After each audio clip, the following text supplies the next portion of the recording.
राजन साळवी आज त्यांचा पक्ष प्रवेश होत आहे, कशा प्रकारे बघता? सामंत बंधूंनी खूप विरोध केला, पण शेवटी त्यांच्याही प्रयत्नाला यश आलं.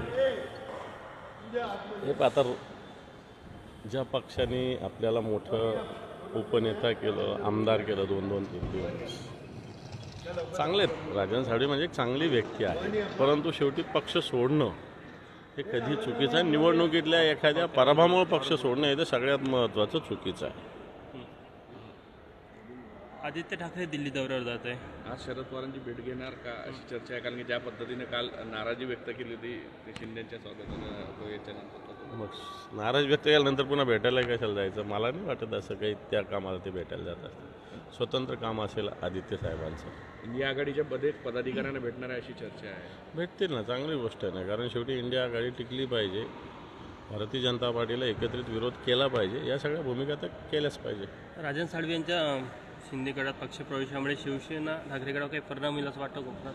राजन साळवी हे रत्नागिरीचे एका विधानसभेचे आमदार होते, त्यामुळे अख्ख्या शिवसेनेवर काय परिणाम होणार आहे तेवढ्यापुरतं होईल त्या मतदारसंघापुरतं असं मला वाटतं.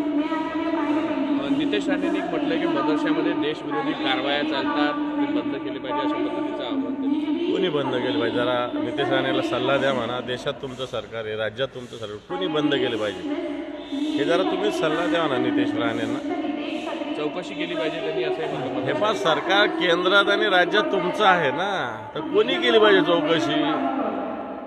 आम्ही केली पाहिजे का? काँग्रेसने जाऊन केली पाहिजे का? राष्ट्रवादीने जाऊन केली पाहिजे का? अरे तुमचं सरकार आहे, तुम्ही चौकशी केली पाहिजे. म्हणजे तुमच्या सरकारमध्ये काडीची किंमत नाही तुम्हाला, असं त्याचा अर्थ आहे. Okay, thank you. Thank you. Chiranjeevi के लैंगिक भेदभाव वाले बयान पर क्या नाही